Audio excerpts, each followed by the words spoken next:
Oh, Stalin was a mighty man, and a mighty man was he. He led the Soviet people on the road to victory. All through the revolution, he fought at Lenin's side, and they made a combination till the day that Lenin died.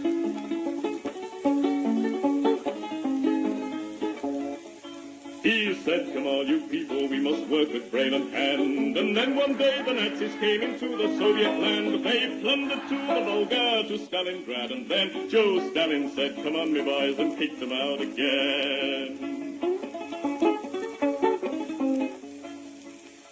Oh, Stalin was a southerner, in Georgia he was born, where the oranges grow thick and fast and fields of waving corn. And Stalin is a farmer, his fingers they are green, and he has planted the biggest crop the world has ever seen. One day he looked upon the map and frowned and shook his head. There's too much brown and not enough green, these were the words he said. We'll have to change the weather, boys, he said, and then he smiled. So let's begin by planting trees along 3,000 miles. So Stalin rolled his sleeves up then and said it's time to start. The Volga River and the Don, they are too far apart. I think we'd better join them, so come and help me, pal, and we'll build a mighty waterway, the Volga-Don Canal. Then Stalin went into the north, and there saw rivers three, all emptying their waters into the polar sea. Now that's not right, Joe Stalin said, these rivers, they are ours. We'll turn them round and make them work and make electric power. There was a range of mountains that were standing in the way, so Stalin put his hand out and smoothed them all away. For Joe, he is determined to make the land all green, and that's the biggest project that the world has ever seen. Good afternoon, everybody, and welcome to the latest live stream. I'm back from being away for a week, so what better time than to launch back into it again than with today's dramatic events unfolding before us and giving us all a priority in terms of the things that we need to be looking at and working out what's actually going on. And so I thought that the best way to do this would be to launch into a stream on the events in Palestine that have been going on over the last 10 to 12 hours now, it seems, and what this means, where it fits in terms of the rest of the events going on across the world. So I'll say first of all, greetings to all of those who are in the chat so far. So Lachlan, Banana Bender, Irish Partisan, John Lemberger, Burke, Jerry, Slava, Philbin, Lee, hello to all of you. Irish Partisan straight in there with a good comment saying, with regard to the situation in Palestine, Republican Sinn Féin, Irish Republican Socialist Party, ERIGI, the Workers' Party have all released statements showing solidarity with Palestine. One notable absence on the list is Sinn Féin, nothing from them. Well, we'll get into that later, the role of former liberation fighters, shall we say. So, for those who are perhaps unaware, it is dramatic events that bring us together today with regard to the situation in Palestine. In the early hours of this morning, the various Palestinian liberation organizations that exist inside principally the Gaza Strip launched a widespread military operation to penetrate through the border fence that the Israelis have slung up around Gaza, turning it into the world's largest open-air prison for many, many years now. For the benefit, again, of those who don't know, the situation in Gaza in its current form began with the election of the Hamas government, which took place all the way back in 2006. And this was an election that was urged on the Palestinian authorities by the Bush administration and by, of course, notorious Mr. Tony Blair, with regard to supposedly bringing legitimacy to the regime of Mahmoud Abbas. And this was supposed to usher in a Palestinian government that would be essentially wholly controlled by US imperialism, which would then sign any shoddy deal that the Israelis stuck in front of them. So that was the plan. It, of course, backfired because the regime that the Palestinian Authority that had run in Gaza for many, many years had been a completely corrupt one that had completely abandoned the national liberation struggle that had been waged formally by the Palestinian Liberation Organization, the umbrella organization of Palestinian Armed Resistance Forces. And after the death of Arafat in particular, which is still contested, by the way, as to whether that was a natural death or whether it was something that was caused by the Israelis themselves. We don't know. Various theories are in existence upon that. But the regime that followed Arafat was, of course, a wholly collaborationist one run by Abbas. And so the strength of Hamas was boosted significantly because, of course, they were able to demonstrate that they were not only the ones continuing the armed resistance against the Israelis, but also they were prepared to do so and not take the American dollar to essentially become a collaborationist regime, which Fatah, headed by Abbas, was clearly prepared to do. And of course, when they won this election in Gaza, in particular, where Hamas was the strongest, the first move of the Bush administration, supported by all the Europeans, of course, was to try and cancel the elections in essence and stage a coup. This failed, and Hamas expelled and defeated the armed forces of the Palestinian Authority.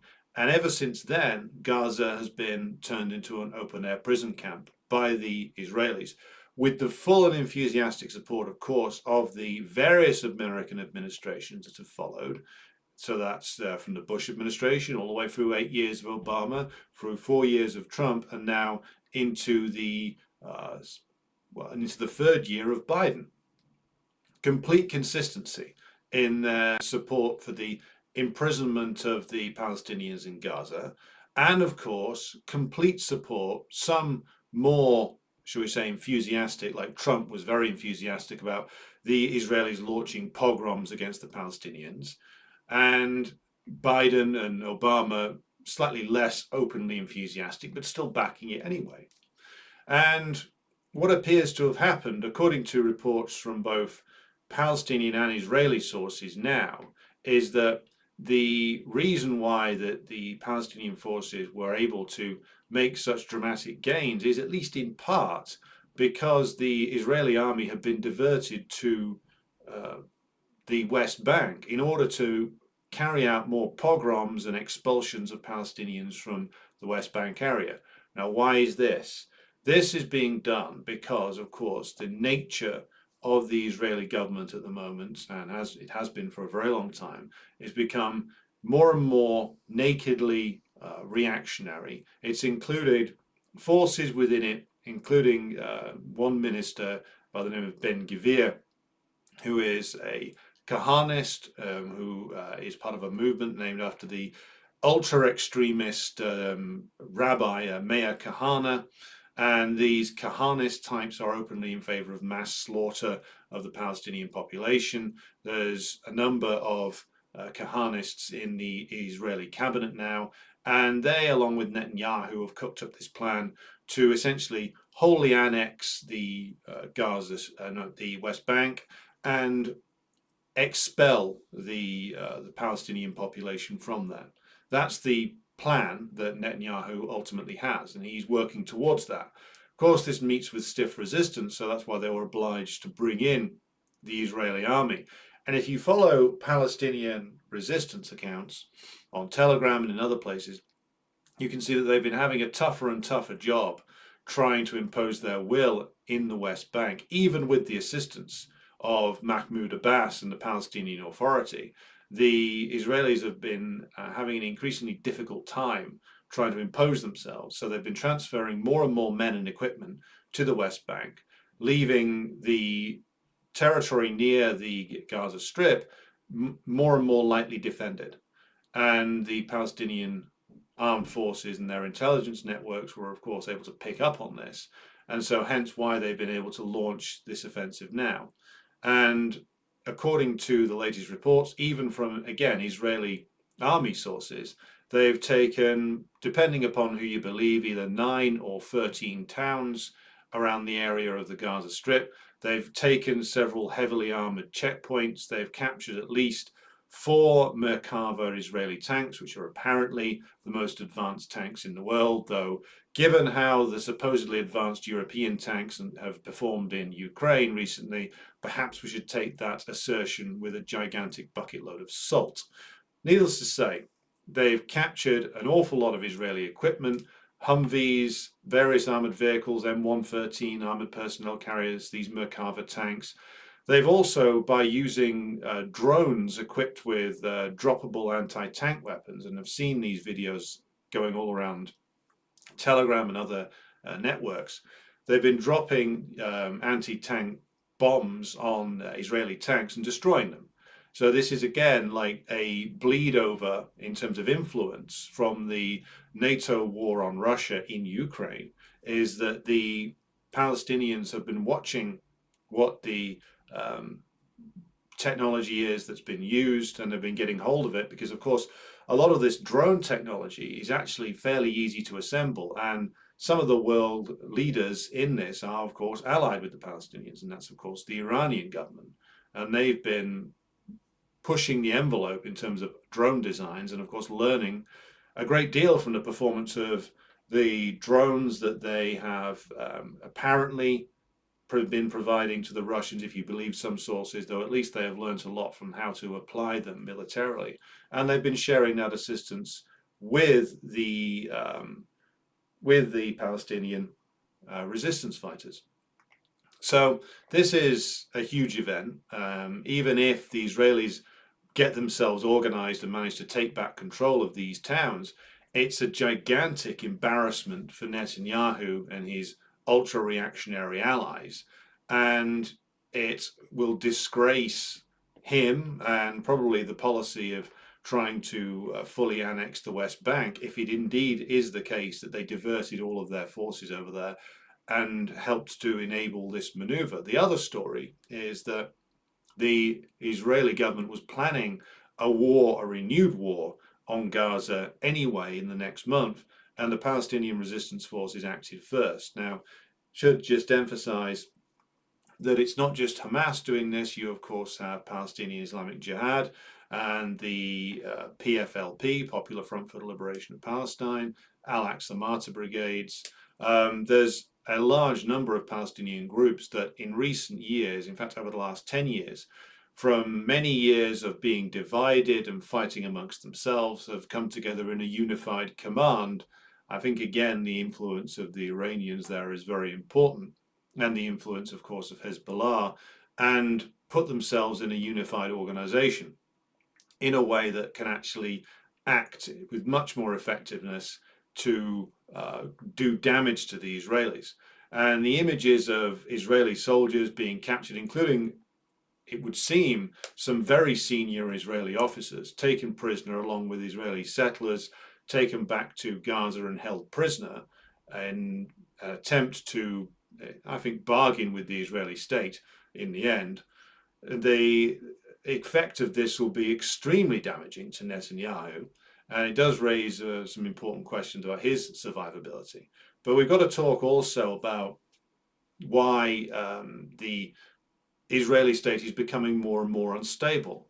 We've covered before on the live streams the degeneration of the Israeli state. I mean, the settler colonial regimes are always degenerate anyway.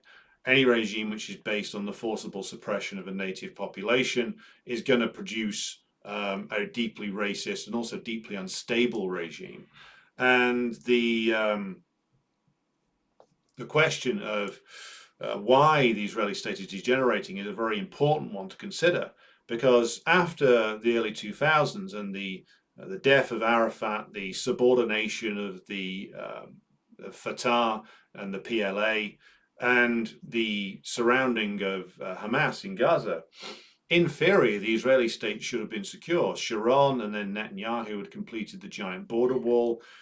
They appeared to have had some success in stopping the suicide bombing campaign.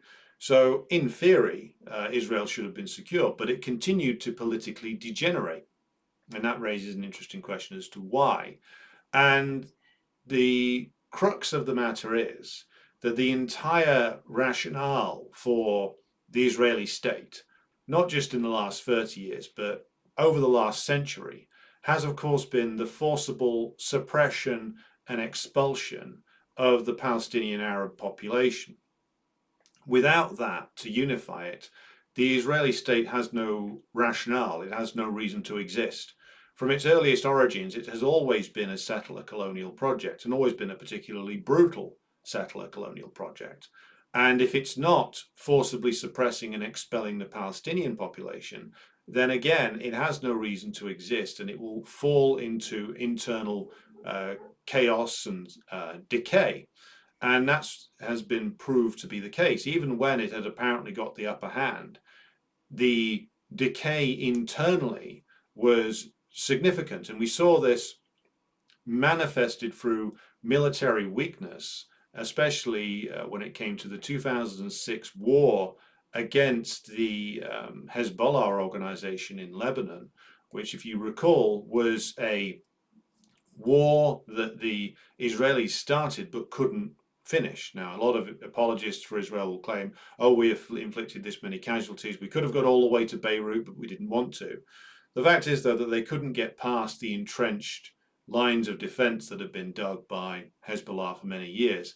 And the skill and tenacity of the Hezbollah fighters surprised them, even blowing up Israeli tanks. Again, as Austin points out in the comments, even the best tank in the world has vulnerabilities, and Hezbollah found it in the Israeli tanks in 2006. And it would proved a big shock to the government and ultimately helped to finish off the government of Ehud Olmert. And one of the reasons why Israeli society keeps degenerating and becoming more unstable is also, of course, the waves of Zionist migration. The original migrations were mainly from Europe, and they, of course, under many different forms of influence, formed the original social democratic basis for the Israeli state in the form of the Israeli Labour Party.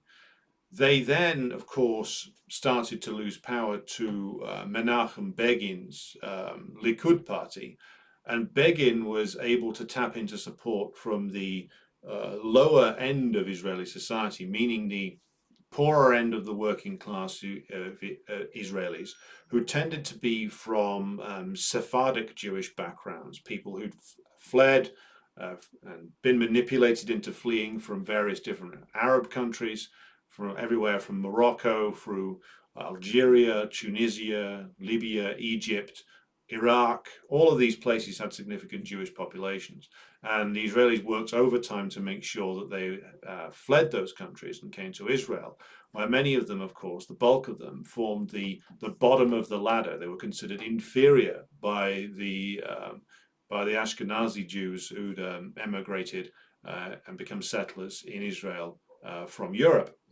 And it's them that the Likud party was able to tap into support from in order to propel them into a much more powerful position through the 80s, but especially into the 90s, when you got, in addition to that, the added impact of the mass migration out of the Soviet Union and out of the post-Soviet states of the Jewish population, or a significant amount of the Jewish population. Now, bear in mind also that that goes back to Israeli and CIA operations to try and secure mass migration out of the Soviet states under the claim that there was that the Soviets were engaging in anti-Semitism, which wasn't true, by the way. It was again like an intelligence operation, which the weakness and perfidiousness of the Soviet leadership allowed to succeed. And you ended up with a lot of migration to Israel going on throughout the 70s and 80s, but really takes off into the 90s. The journalist Yashir Levine actually wrote some good stuff on this in recounting his own experience when his family left the USSR in its latter period and tried to flee to the United States. The US authorities wanted to send them to Israel.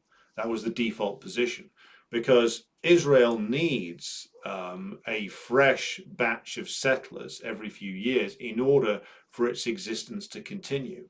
They need a continued influx of settlers to push more the Palestinians off their land, to renew the Israeli state, to act as the latest wave of cannon fodder in many respects for the Israeli armed forces, and to, of course, act as voting blocks for the Israeli parties, in particular the most extreme parties, because you get the move from the Social Democrats of the Labour Party to the Likudniks, then from the Likudniks to people like Ben Gvir and various other characters who came out of their support was built through the 90s and into the 2000s as Israeli society degenerated ever further and became ever more extreme. Because without that rationale, without the binding nature of Zionist ideology, which which is based on pushing the Palestinians out, which is based on suppression of the Arab population, without continually renewing that, the Israeli state, as I said, has no basis for its existence. But at the same time, by continually renewing that, you push Israeli bourgeois politics in a much more extreme, continually extreme direction. Because, of course, those are the only forces that can act as a renewal for the Israeli state. The Israeli so-called moderates don't exist anymore. If they do, they're very much keeping their heads down. It's the extremists who have always been in the driving seat, because ultimately they're the ones that understand that the Zionist ideology is ultimately a genocidal one. And you get people like Netanyahu who are prepared to go fully invest in that, and people like Ben Gvir who are absolutely committed to it, as was, by the way, a previous Israeli government ministers, people like Avigdor Lieberman, who I think came from, was born in the Moldovan Soviet Republic and ended up as, he was a nightclub bouncer, then he ultimately became the foreign minister. He was just as extreme as Ben Gvir is now. Only the thing is, as time has gone on, the extremist parties hold more and more of the power, and they're the only ones that Netanyahu can pull together a government with. This, of course, creates problems in Israeli society, because one of the things that the liberal defenders and the leftist defenders, of which there are many still, of Israel will try and tell you is that Israel's this wonderful democratic liberal state. And in many ways they're right, because the liberal states in the world are ultimately the biggest colonialists. But it does create problems inside Israel, because many of the pre-existing Israeli populations resent and look down upon the settler population, who in turn hate the pre-existing population ever more. And this is behind ultimately a lot of the tensions. Also, Israeli politics is, even by the admissions made in fairly mainstream Israeli publications, ruinously corrupt. Like Netanyahu alone has a myriad of corruption charges pending against him. It's completely unstable now, in that there's so many individual tiny reactionary parties who are the swing votes in the Israeli Knesset that no stable government can be formed. When they tried to put together a more liberal face on things, with Naftali Bennett and Yair Lapid becoming leaders of a coalition, then that barely lasted 18 months and fell apart again. That you've got all of these attempts by Netanyahu to make the state even more dictatorial, which actually ended up causing significant problems in Israel itself. Remember those mass protests that swept Israel? A lot of it motivated by a loathing of Netanyahu. Not that this was particularly favorable towards the Palestinians either, but it points to deep divisions and growing weaknesses in Israel, and a political rot that exists there that isn't going away. So again, like, the reason why that Netanyahu was sending all the army units into the West Bank was because, of course, his shady deal with the Kahanists to try and ethnically cleanse the West Bank more so than it is already, creating more instability as a result. And now you're faced with a situation where the Palestinians in Gaza are able to make a very damaging breakthrough. Now, ultimately, the Israelis will mobilize every reservist that they can get their hands on, and will ultimately try and launch a major incursion into Gaza itself, which brings us to, of course, the wider question in the region, ultimately involving Hezbollah, and behind them, ultimately, Iran as well and Syria. The Hezbollah leadership has said that if there's a ground assault on Palestine or on Gaza, then they will get involved in some way or another. Now, bear in mind what's been going on in Lebanon over the course of the last few years is that, of course, the various imperialist powers have been maneuvering to try and freeze Hezbollah out of power, to try and damage it in some way, to try and stir up the Christian and Sunni Muslim population against Hezbollah to some degree of success, but of course, in doing so, they keep Lebanon heavily sanctioned and very, very poor. They're desperate to try and destabilize the fragile politics of Lebanon, to try and damage Hezbollah. So this is the same trick that they pull everywhere. They're more than prepared to see an entire nation go down in flames if it means that one of their opponents gets damaged. That's the standard imperialist practice. So far, it hasn't worked, though. And of course, the Israeli regime now needs to respond in a forceful manner. And if it's the case that they do so and Hezbollah acts against Israel, then that's going to, again, put an extreme amount of pressure on the Israelis. That whether they'd be able to take it or not is another question. In theory, they have hundreds of thousands of people who they can call up and stick into the army. But the internal reports of the Israeli commanders over the last 15 years have repeatedly made the case to the Israeli government that the army lacks motivation, that it often lacks discipline, that many people don't want actually to serve in it, that there is, of course, a big draft resistance movement across Israel of people who don't want to serve in the occupied territories. So the Israeli armed forces have significant problems in terms of the motivation and the morale of their own troops. And when you compare that to the motivation and the morale of the Palestinian forces or of Hezbollah, who have been fighting a shooting war either with the Israelis or Israel's allies in the jihadists in Syria for many, many years now, there's no real comparison in terms of the experience and the level of quality of the forces involved. Israel has much more high-tech weaponry, of course, has complete air supremacy, and can inflict an awful lot of damage and brutality that way. But if the Israeli internal reports about their own soldiers are right, and we see every indication that they are right, then this isn't a force that's actually capable of standing and fighting for a significant period of time, because it's suffering from an extreme internal rot that goes to a much deeper internal rot inside Israeli society itself. So this state of Israel now has significant problems. And we'd be foolish if we didn't mention at this stage the effect of the ongoing war in Ukraine, where the ultimate master of Israel, which is, of course, the United States, US imperialism, is responsible for all of the actions of the Israeli government. It doesn't matter what various apologists for US imperialism will say about them being disapproving of a particular action of Israel or not. They are directly responsible for the Israeli actions and they directly own Israel. And it's a project that they inherited excuse me, that they inherited from British imperialism. British imperialism, of course, infamously backed the Zionists before and after World War One. They specifically aimed to create a Zionist version of what they called Ulster, the occupied 6 counties of Northern Ireland, the north of Ireland. And they aimed to create this in order specifically to give themselves an attack dog to be used against Arab nationalism, Arab socialism, and communism.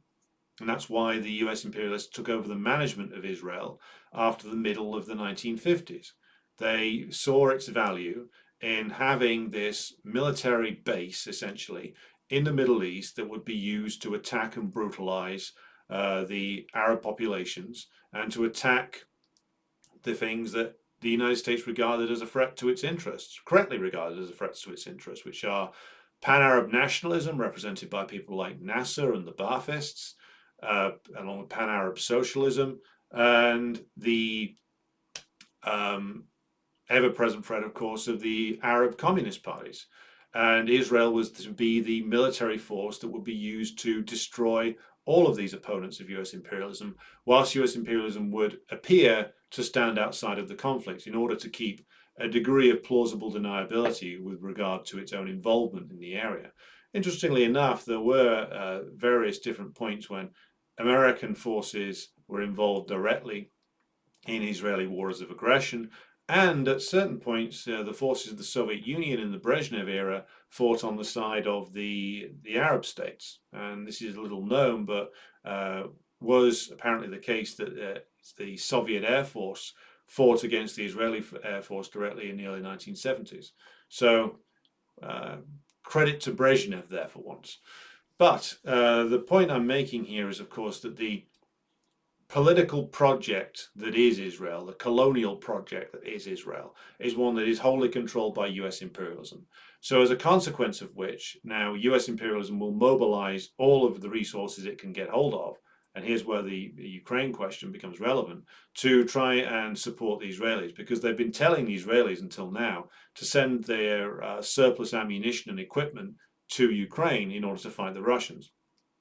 And the Palestinian military operations, as I've already said, have plainly been watching what has been going on inside Ukraine and learning from it, and also learning that for all this like equipment that the Americans and the British and the French and the Germans are dumping into Ukraine isn't doing the Ukrainian forces any good.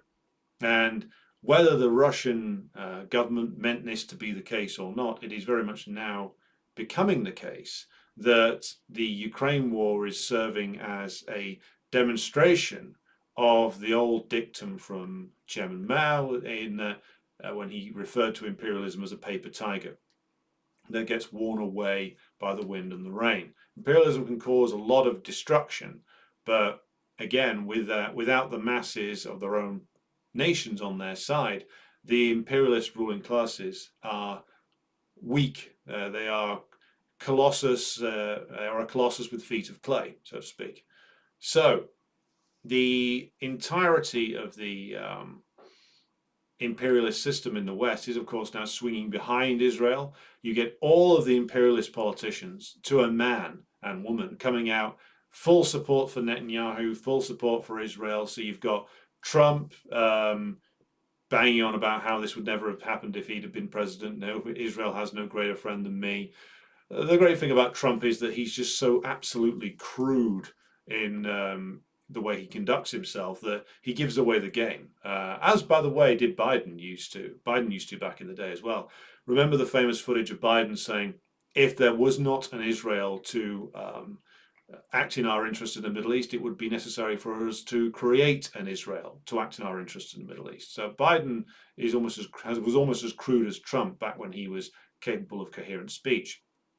But of course, you get the left-right division, the fake fights between the left and the right in the United States being overcome. You get Marjorie Taylor Greene and all the US right-wingers babbling on about full support for Israel, kill them all, that kind of thing. You get the same from the leaders of the Democratic Party, even though they don't really care for Netanyahu. They think he's a bit too crude. He's a difficult sell on the doorstep. Liberal Jewish opinion in the United States is very much against Netanyahu, but the Democrats are all in on this support for Israel, as are, by the way, all of the European leaders. They're all screaming about support Israel no matter what. And all of the supposedly oppositional right-wingers, like the cretins like Jordan Peterson, the various like internet celebrity rightists who pretended that they were big oppositional figures because they opposed COVID lockdowns, usually from a gaming chair somewhere. And when it comes to it, though, all in with Israel. And when it comes to it, amongst all of the European politicians are all completely taking their line, of course, from the United States, from the State Department. So you get everyone from Keir Starmer to Rishi Sunak to Macron to Scholz to whichever idiot runs Austria these days, to all the yapping dogs in the Baltic. They're all on board with Israel, as is, by the way, Mr. Zelensky, the regional manager for the US empire in Kiev. he has, of course, expressed his profound sympathies for the regional manager of the US empire in Tel Aviv. Though Zelensky ought to be a little bit concerned about this, because if this goes on and turns into a regional war of some kind, then the US is going to have to make a choice between supporting Israel and supporting Ukraine. My bet is that given that Ukraine, more specifically that the Zelensky regime is already on the outs, then it will be a matter of all hands to the pump to support Israel, because that's complete consensus inside the beltway of the United States, not outside the beltway, by the way, not even amongst the US petty bourgeois right wing is that the case, but inside the beltway, complete 100% support for Israel. Biden can do anything for Israel that he likes, and the Congress will vote for it. All of the Congress, including St. Bernard of Burlington, who we now come to, who of course has issued a completely predictable statement condemning the violence, as has, by the way, St. Jeremy of Islington, albeit in a more mild tone.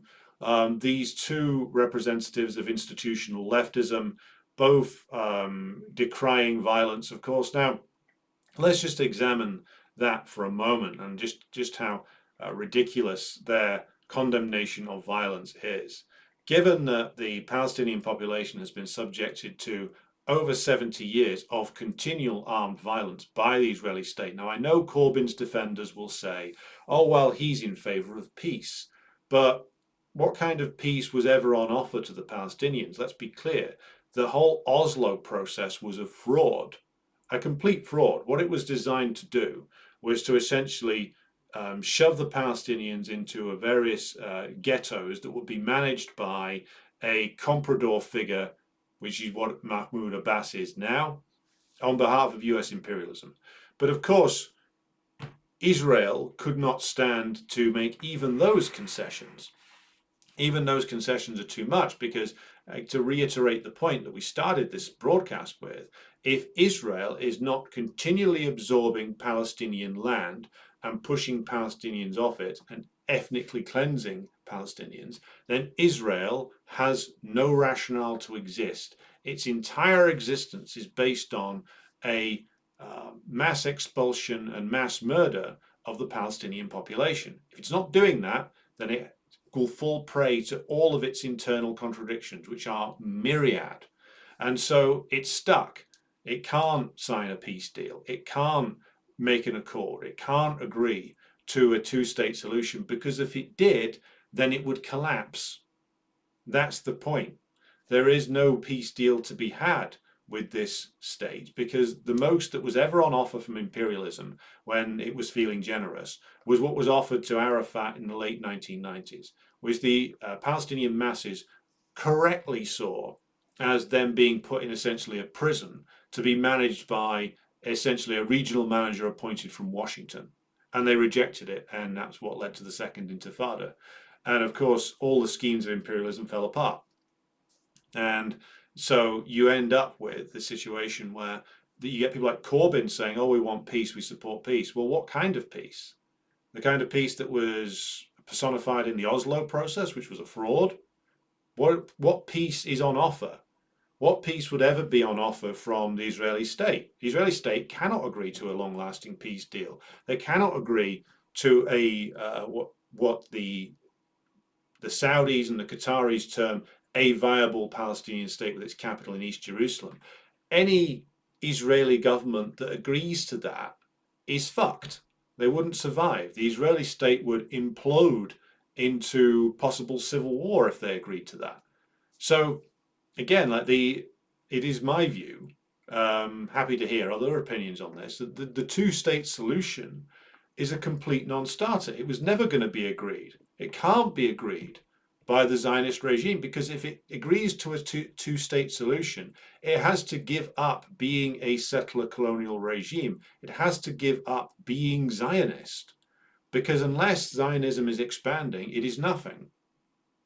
And if it falls in upon itself, then all of the violence it turns outwards will be turned inward. So it is a non-starter. What Jeremy Corbyn and the British petty bourgeois institutional left support, and what Sanders and his crew support as well, is an impossibility. What they support is a return to the illusions and the lies of the Bill Clinton era. They just want imperialism to lie better. That's all they want. And so Corbyn's mealy-mouthed, watery pacifism is as bad as Sanders' open social chauvinism in support of Israel. And somebody's put in that President Jesus says Cornel West finally issued his piss-weak statement. Precious innocents are being killed on both sides. Not a surprise. Remember, Cornel West tweeted out 12 years ago upon the death of that contemptible failed actor Ronald Reagan that Brother Reagan was, of course, a great supporter of the Soviet Jewish population when they fled the anti-Semitism of the Soviet regime. Cornel West is a rabid anti-communist as much as Ronald Reagan was. And his commitment to the downtrodden of the world is piss weak. It's almost non-existent. He supports the downtrodden, just as all of these social reformers, liberals, and Christian ministers always do. He supports the oppressed of the world as long as they're polite, as long as they're prepared to be punched in the face repeatedly or killed by their oppressor in a way that he can make moral gesticulations about, as long as they never fight back, as long as they never insist on defending themselves, then the oppressed can be represented by people like Cornel West and Jeremy Corbyn. As long as they're prepared to be continually abused and destroyed by imperialism without shooting back, then Cornel West will cry crocodile tears about their fate.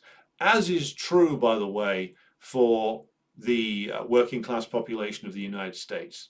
The moment the working class population of the United States takes a militant stand on anything, the likes of Cornel West and Bernie Sanders and most of the institutional left will run a fucking mile from it. They always do. And this is the same is true of St. Jeremy of Islington and all the other rats that support people like him. They will support a cause as long as it's not difficult, as long as there's no awkward questions to be answered, as long as it doesn't get them into an awkward conversation at their next dinner party. It's what most of the institutional left are like. And therefore, it's no surprise that the people who are unequivocally supporting the right of the Palestinians to armed resistance against the Israeli state and ultimately against US imperialism, because that is who is behind all of this. Without US imperialism, and before it British imperialism, there is no Israel. There is no Israel without the US imperialists wholly backing it up, arming it, funding it, and setting it on the Palestinians and other Arab populations. And ultimately, that is who the Palestinians are fighting, which is why Jeremy Corbyn, Cornel West, Bernie Sanders, and all the other social democrats are either condemning the Palestinians or are taking the route to equivocating pacifism, because ultimately all of these people collaborate with imperialism all the time. And so it's not a surprise that they line up to varying degrees behind the ruling class when it comes to the question of, well, do you support the armed resistance of the Palestinians or not? And this leads us back to Irish Partisans' comment about Sinn Féin. Now, Sinn Féin, if you're not familiar with them, they are, of course, the party of the political wing of the Provisional IRA, as was. They are, of course, one of the leading parties in the occupied 6 counties of Ireland, formerly led by Gerry Adams and Martin McGuinness. They look poised to, at some point soon, get enough votes to form a government in the Republic of Ireland, or the Irish Free State, if you prefer. Now, as has been commented upon many times inside the Telegram group that we run, the position of Sinn Féin on things like NATO and EU membership has been degenerating progressively since 1997. It used to be the case that Sinn Féin was an anti-imperialist party that, of course, not only supported and was active in fighting British occupation of occupied 6 counties in Ireland, but also was very much in solidarity with the Palestinians. Now, they were also anti-EU, seeing it as an imperialist entity, and anti-NATO. All of that has slipped away over the last few years. You see I believe the Sinn Féin leader is called Mary Lou McDonald, taking a very dodgy position when it came to Ukraine. Their position becomes more and more equivocal on NATO and the EU as well. And I think Sinn Féin have become more and more pro-EU over time. So this is what happens when a formerly national liberation type movement does a deal with British imperialism and then gets a chance of power. They have already made a compromise with imperialism. They just kept on making them. And it gets to the point where, of course, they are looking at being able to win power, and therefore they say to themselves, well, we might as well cross the Rubicon. Basically prove that they are good stewards of Irish capitalism, which of course means subordinating Ireland completely, or supporting the subordination of Ireland to US imperialism. And that is what, of course, NATO represents. It's an expression of the armed force of US imperialism. And of course, it is what the European Union represents, the political and economic force, which is ultimately backed up by US imperialism.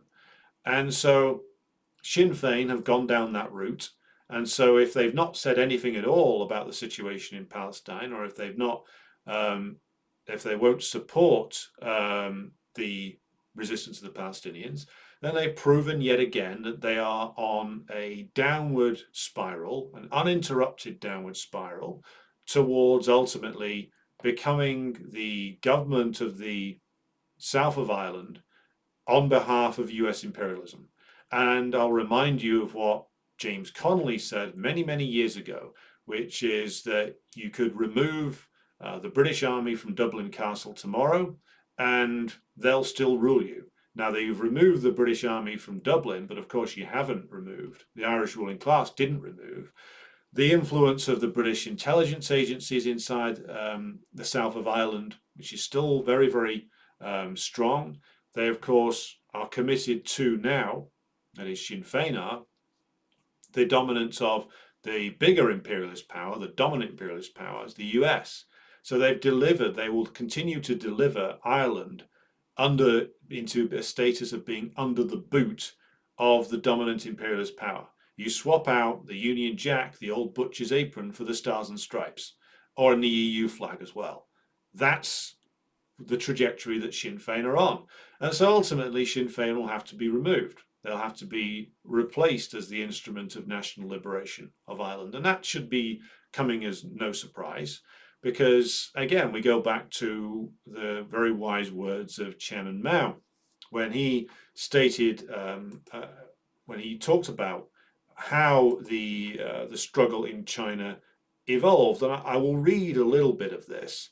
It's called US Imperialism as a Paper Tiger. It's from 1956. And this is a very famous piece by Mao, but it's worth just dwelling upon a couple of things with relation to national liberation movements. So, let's see. We'll start here. Everything is subject to change. The big decadent forces will give way to the small newborn forces. The small forces will change into big forces because the majority of the people demand this change. The US imperialist forces will change from big to small because the American people too are dissatisfied with their government. In my own lifetime, I myself have witnessed such changes. Some of us present were born in the Qing dynasty, and others after the 1911 revolution. The Qing dynasty was overthrown long ago. By whom? By the party of Sun Yat-sen, together with the people. Sun Yat-sen's forces were so small that the Qing officials didn't take him seriously. He led many uprisings and failed each time. In the end, however, it was Sun Yat-sen who brought down the Qing dynasty. Bigness is nothing to be afraid of. The big will be overthrown by the small. The small will become big. After overthrowing the Qing dynasty, Sun Yat-sen met his defeat, for he failed to satisfy the demands of the people, such as their demand for land and for opposition to imperialism. Nor did he understand the necessity of suppressing the counter-revolutionaries who were then moving about freely. Later, he suffered defeat at the hands of Yuan Shikai, the chieftain of the northern warlords. Yuan Shikai's forces were larger than Sun Yat-sen's, but here again this law operated. Small forces linked with the people became strong, while big forces opposed to the people became weak. Subsequently, Sun Yat-sen's bourgeois democratic revolutionaries cooperated with us communists, and together we defeated the warlord setup left behind by Yuan Shikai. Chiang Kai-shek's rule in China was recognized by the governments of all countries and lasted 22 years, and his forces were the biggest. Our forces were small, 50,000 party members at first, but only a few thousand after counter-revolutionary suppressions. The enemy made trouble everywhere. Again, this law operated. The big and strong end up in defeat because they're divorced from the people, whereas the small and weak emerge victorious because they are linked with the people and work in their interest. That's how things turned out in the end. During the anti-Japanese war, Japan was very powerful. The Kuomintang troops were driven to the hinterland, and the armed forces led by the Communist Party could only conduct guerrilla warfare in the rural areas behind the enemy lines. Japan occupied large Chinese cities such as Beijing, Shenzhen, Shanghai, Nanjing, Wuhan, and Canton. Nevertheless, like Germany's Hitler, the Japanese militarists collapsed in a few years in accordance with the same law. And that is, of course, what is going on here.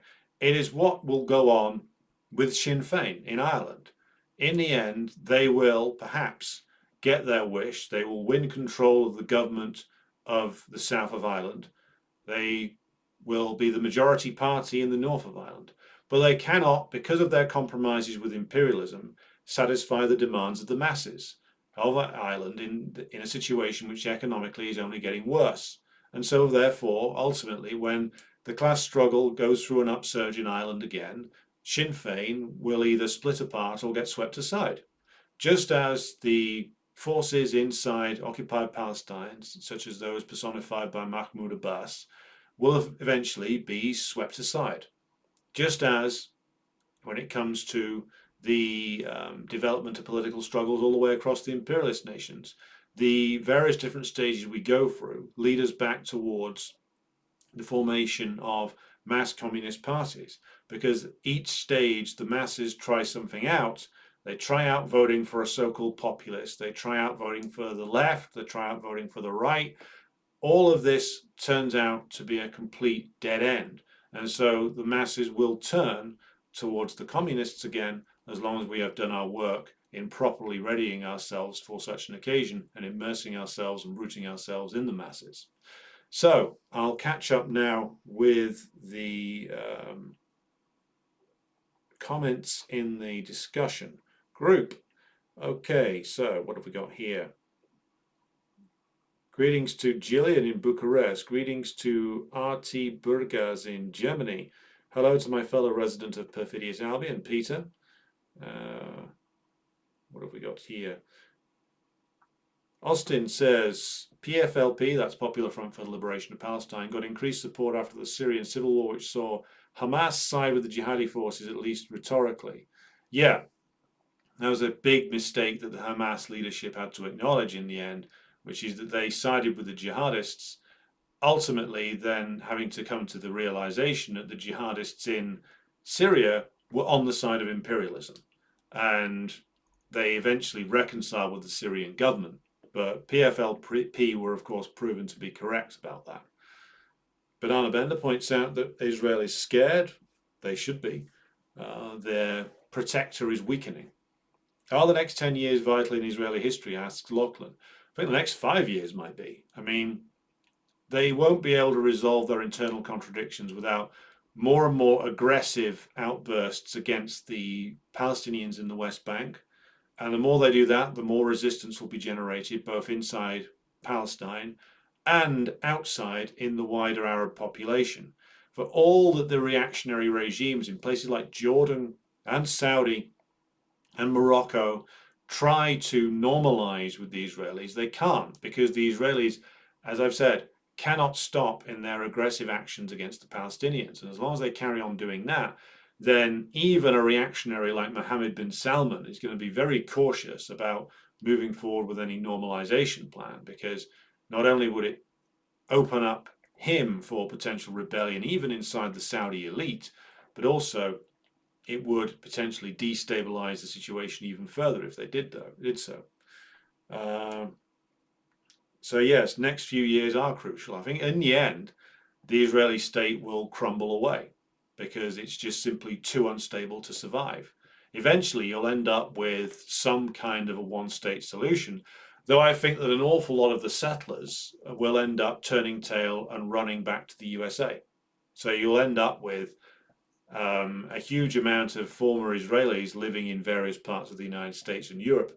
And they'll be used, of course, like the reactionary Ukrainians who will ultimately flee from the defeat in Ukraine as reserve forces of reaction for the Western Europeans and the American states as they faced increased class contradictions and class struggles inside their own countries.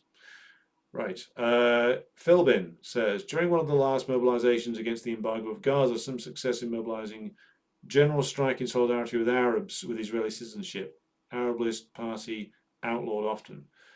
Chances. Well, could well be. I haven't looked enough into it to give you a clear answer on that, but I remember certain general strikes did take place, and it did cause significant problems for the Israeli authorities. I need to research more as to how far that went, though. But yeah, it will have a bleed over effect into the Arab population who hold Israeli citizenship as well, inevitably so, which of course causes even more instability inside the Israeli state. Hello to Michael Hodgson. Slava says Israel is one of the few things Democrats and Republicans are not fighting about. The fighting there being in inverted commas. Yeah, when it comes to the really big priorities of US imperialism, there is no division. Absolutely no division at all. David Green says the liberal Jewish American community has basically gone silent since Trump's ascendance. It will be interesting to see how they massage these events for their own self-justification. I'm sure that some will, yes. Be interesting to see how that plays out. Here comes Cornel West's statement. Philbin's posted it. The vicious Israeli occupation and ugly Palestinian retaliation results in the killing of precious innocent people on both sides. Look, he's a prevaricating liberal. He's not in favor of the liberation of oppressed people. He's only prepared to back that if they're polite and nice and pacifistic about it. He's not on your side or anybody's side other than his own. That said, boycott, divestment and sanctions has been a social democratic cope for 2 decades, says David Green. That's very true. Ben asks, question, Comrade, can you be more specific about what the mechanisms of the collapse would be within Israel, if not confiscating Palestinian land, economic crisis, class struggle due to end of distraction? Yeah, the various problems that would cause an implosion inside Israel. First of all, it would be if it wasn't continually expanding and essentially being able to drain energy from the class contradictions, then the very big class contradictions in Israel would return with a vengeance. And there are significant class contradictions inside Israel. So the class conflict would return without the expansionist ideology to continually, again, drain energy away from that. Class contradictions would return, which would be very significant inside Israel. You would end up with a lot of bitter class warfare, and the nature of the state itself would be called into question. They managed to keep this under control by, again, continually expanding into new settlements, continually rearranging the political system with support from the most extremist settler parties, continually marginalizing class struggle. Without that expansionist ability, then those class contradictions in Israel would potentially explode, along with, of course, tensions between the different communities in Israel. Of course, what the Israeli ruling class would do when confronted with class struggle inside Israel itself was that if they'd been defeated and they couldn't expand anymore, they'd probably try and play up divisions between the different Jewish groups that make up the Israeli working class. So the more European elements against the the Ashkenazi Jews versus the Sephardic Jews, the Jews from the Middle East versus the Jews from Europe. And you've already got a situation where it's the Ethiopian Jews who are the bottom of the ladder, the black Jews who are the bottom of the ladder there. And the Israeli ruling class would, to try and preserve its own situation, preserve its own place, manipulate all those racialist divisions inside the Israeli population itself in order to stave off a class-based revolt. So again, without the ability to displace those contradictions into expansion, the Israeli ruling class has a lot of problems, and class is at the heart of it. And to get around that, if they don't have the Palestinians to hammer, then they'd end up turning in on themselves in either class struggle or, to distract from the class struggle, going to the point where they start a civil war amongst the Israeli population itself. Israel are now bombing the tallest buildings in Gaza. The only thing they can do is essentially a 9/11. Well, it's happened before. Roddy says, once they have to do something involved, sacrifice, or even just standing up to power, the liberal left doesn't know what to do. They don't have principles, just fair weather fads. Yeah, that goes to their class origin. The trendy left, the petty bourgeois left, again, this is something which is based in the labor aristocracy and the petty bourgeoisie. Again, this is our two classes which are linked to imperialism directly, that benefit from imperialism, and of course the nature of their class position being sandwiched between capital and labor means they prevaricate by their very nature. Their politics are erratic by their very nature. Irish Partisan says, Sinn Féin have dropped their opposition to US planes based at Shannon Airport and Baldonnel Air Base near Dublin. Yeah, unfortunately not a surprise. Philbin says, beyond disappointing, one positive I've noticed in recent years is in the US is increased willingness among people in general, and I reckon Jews specifically, to speak out against Israel and support Palestinians. I think that'll continue. I don't think there's not going to be an Israeli government under this current set of relations which is not dependent upon the votes of Kahanists. And as long as that continues, the ability of anybody to defend a government based on open fascists is going to be more and more difficult. I'm sure that they could pick up some tips from the Ukrainians as to how to cover that up, though. But even there, like within the elite circles, like they can pretend that support for Nazism isn't a thing, but everybody else is seeing it now. The curtain's being very well and truly pulled down.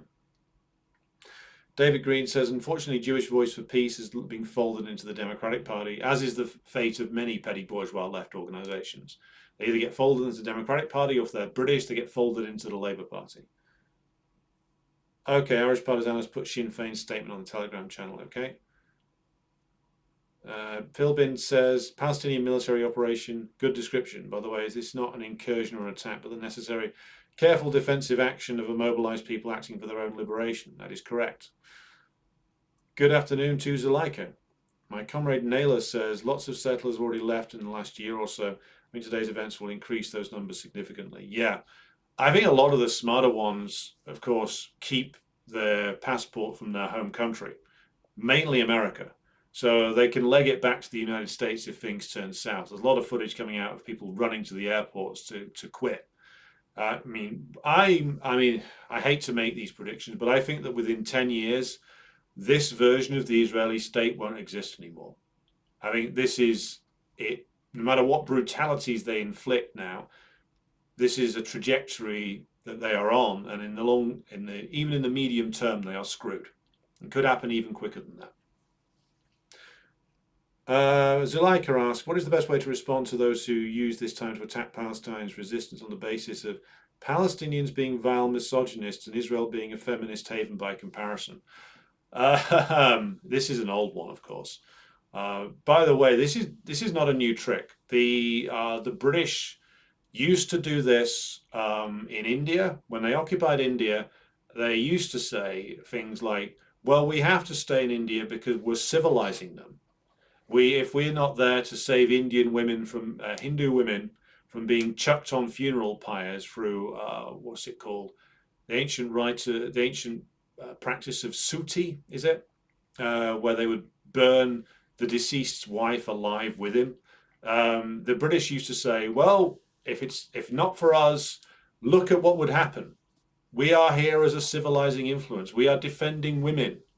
We are defending the children. We are bringing civilization.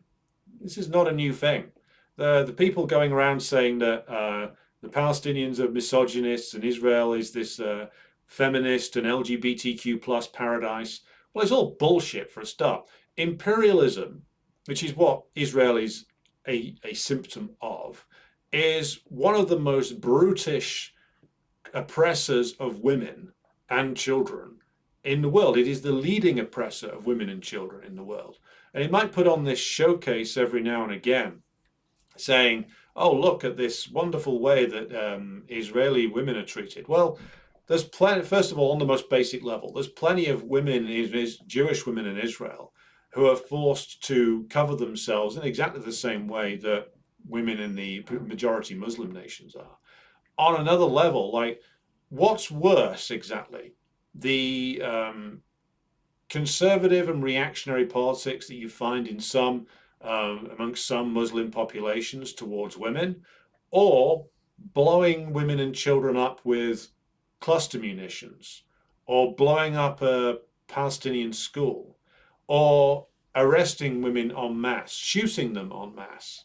So what's the line here that these liberals want to draw? It's like the same argument that they used in Afghanistan. Well, we have to stay there for the women. When women were killed en masse by American bombing campaigns, by repressive actions taken by American allies, when children were raped en masse by the warlords and their creatures who the Americans were allied with. Like, Israel is one of the biggest destinations of sex-trafficked women anywhere in the world. That's not my statistic. That's a statistic that came from a book by a reactionary journalist, Misha Glenny, in his work McMafia. Israel is one of the global centers of the sex trafficking industry, and it's one of the global centers of organized crime. And so we want to talk about Israel as a great state that defends women. Again, like, if you, first of all, it's directly engaged in oppressing and brutalizing the Palestinian women. It's directly involved on a broader level in supporting the suppression and brutalization on a regional level of women. And it's at the center of the global sex trade, of the trafficking of women, of the trafficking of children. This is very well established in terms of the power of largely Eastern European, specifically Russian, organized crime institutions inside Israel that are engaged in all of this repugnant stuff. That's their home. So are you going to try and sell me Israel as the guardian of women's rights? This is a joke. Anybody who says that, by the way, I would much prefer dealing with like an open reactionary Zionist than these like mealy-mouthed liberal leftist types. The reactionary Zionist will be honest about what Israel is. It's about exerting their supremacy over the subjugated population. The liberal will wring their hands and mumble and say, well, things aren't perfect on the Arab side. Well, I'll tell you what, things will improve a hell of a lot for women in the Palestinian population when they're no longer subject to arbitrary arrest and humiliation by an occupying power. When Israel is gone, when there is a single state that runs from the river to the sea, as the phrase goes, when the occupation as the primary contradiction has been removed, I'm sure that life for women across the Palestinian nation will improve enormously because the primary oppressor is gone, and the primary oppressor is Israel. So again, like, this needs to be treated as the joke of an excuse, as it is, from people who are allergic to taking a firm stance in favor of national liberation and being able to actually defend that. This is people who want to wring their hands and get mealy-mouthed about things. Right. Okay, hello to Red Star Betty. Yes, Naila's right, which is today's actions are going to make normalization between Saudi Arabia and Israel much more difficult too. Hello to Ill State Fishing, who's just chipped in $5 on the super chat there. Thank you for that. So yes, hugely momentous events taking place right now in Israel. Hello to Morgan, who's just checked in, unsettling the settlers. So, to announce a couple of other things before I draw this to a close. Patreon content's going to be uploaded in the next couple of days. As I'm now back from vacation, I can update the Patreon page with the episode on Plato's Republic and the episode on Russia in the 1990s.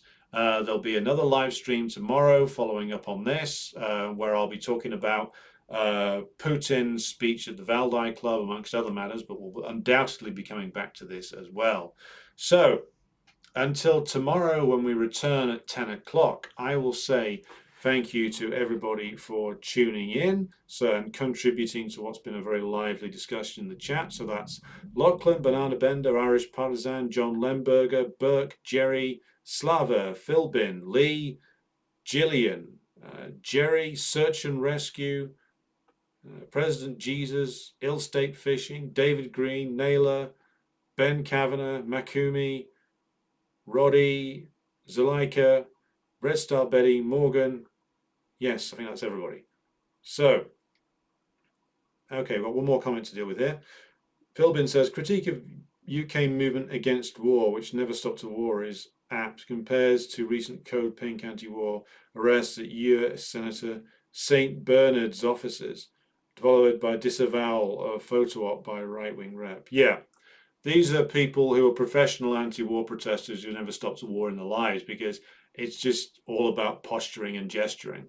It's not about doing anything that would threaten US imperialism's war-making ability, because that would compromise them. That would compromise their ability to act as an institutional approved opposition to US imperialism.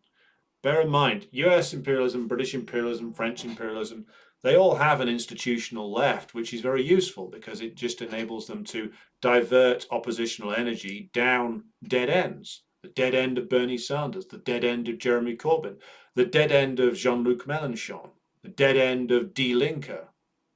All of our countries have these, and we have to see through them and move past them. Right. Thank you to everybody for tuning in. I'll be back again tomorrow at 10 p.m. Until then, I'll bid you adieu and keep an eye on the situation in Palestine. It's only going to get more interesting and dangerous as the situation evolves. But I'll only conclude by saying this.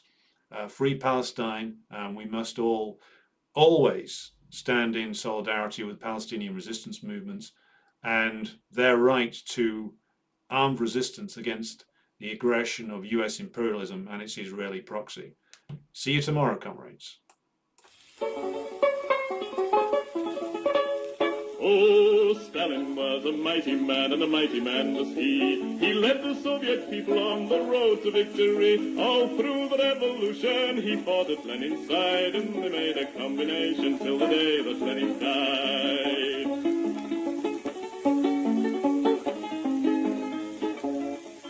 He said, come on, you people, we must work with brain and hand. And then one day the Nazis came into the Soviet land. They plundered to the Volga, to Stalingrad. And then Joe Stalin said, come on, me boys, and kick them out again. Oh, Stalin was a southerner, in Georgia he was born, where the oranges grow thick and fast and fields of waving corn. And Stalin is a farmer, his fingers they are green, and he has planted the biggest crop the world has ever seen. One day he looked upon the map and frowned and shook his head. There's too much brown and not enough green, these were the words he said. We'll have to change the weather, boys, he said, and then he smiled. So let's begin by planting trees along 3,000 miles. So Stalin rolled his sleeves up then and said it's time to start. The Volga River and the Don, they are too far apart. I think we'd better join them, so come and help me, pal, and we'll build a mighty waterway, the Volga-Don Canal. Then Stalin went into the north, and there saw rivers three, all emptying their waters into the polar sea. Now that's not right, Joe Stalin said, these rivers, they're ours.